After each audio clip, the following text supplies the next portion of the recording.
Pada waktu itu akan terbuka suatu sumber bagi keluarga Daud dan bagi penduduk Yerusalem untuk membasuh dosa dan kecemaran. Maka pada waktu itu, demikianlah firman Tuhan semesta alam. Aku akan melenyapkan nama-nama berhala dari negeri itu, sehingga orang tidak menyebutnya lagi.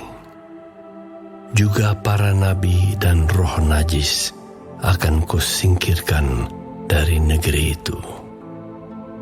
Dan apabila seseorang masih tampil sebagai nabi, maka ayahnya dan ibunya yang telah memperanakan dia akan berkata kepadanya, "Janganlah engkau hidup lagi, sebab yang kau katakan demi nama Tuhan itu adalah dusta."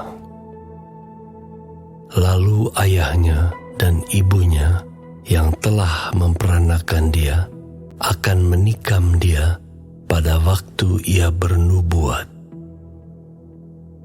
Pada waktu itu, para nabi masing-masing akan mendapat malu oleh karena penglihatannya sebagai nabi. Dan tidak ada lagi dari mereka yang mengenakan jubah berbulu untuk berbohong.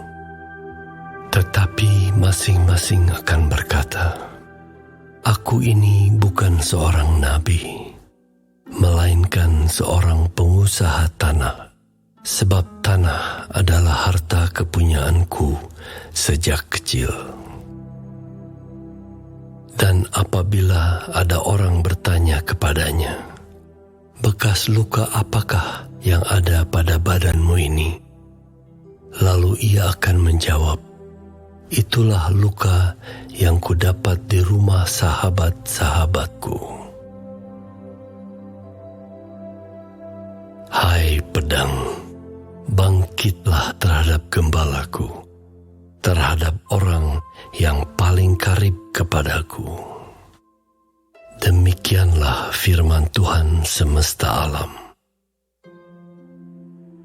Bunuhlah gembala, sehingga domba-domba tercerai-berai. Aku akan mengenakan tanganku terhadap yang lemah. Maka di seluruh negeri, demikianlah firman Tuhan, 2/3 daripadanya akan dilenyapkan, mati binasa, tetapi 1/3 daripadanya akan tinggal hidup. Aku akan menaruh yang 1/3 itu dalam api, dan aku akan memurnikan mereka seperti orang memurnikan perak. Aku akan menguji mereka seperti orang menguji emas. Mereka akan memanggil namaku, dan aku akan menjawab mereka.